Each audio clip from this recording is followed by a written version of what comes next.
ကိုယ့်ရဲ့ Telegram Channel မှာဒါမျိုးကြေညာတွေတက်နေပြီလားတက်နေပြီဆိုရင်တော့ Channel ကနေပတ်စံစားရတော့မှာပဲဖြစ်ပါတယ်အဲ့လိုမျိုးကြေညာတွေတက်လာကကိုယ့်ရဲ့ Channel ကသတ်မှတ်ချက်ဖြစ်တဲ့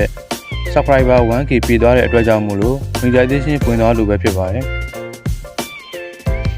ဘယ်လိုကြည့်ရမလဲဆိုရင်တော့ကိုယ့်ရဲ့ Channel ကိုနှိပ်ကြည့်လိုက်လို့ရှိရင်ဒါမျိုး balance နေရာမှာတွန်းနေပေါ်နေပါလိမ့်မယ်အဲ့လိုပေါ်နေရဆိုရင်တော့ကိုယ့်ရဲ့ channel ကနေပြီးတော့ပတ်စံတွေရနေပြီပဲဖြစ်ပါတယ်ဒါပေမဲ့တချို့ channel တွေကတော့ subscriber 1k ပြည့်ရအောင် monetization မပွင့်တာမျိုးတွေရှိပါတယ်အဲ့ဒါတွေကကြတော့မြန်မာ content တွေစီးစီးတင်တဲ့ channel တွေ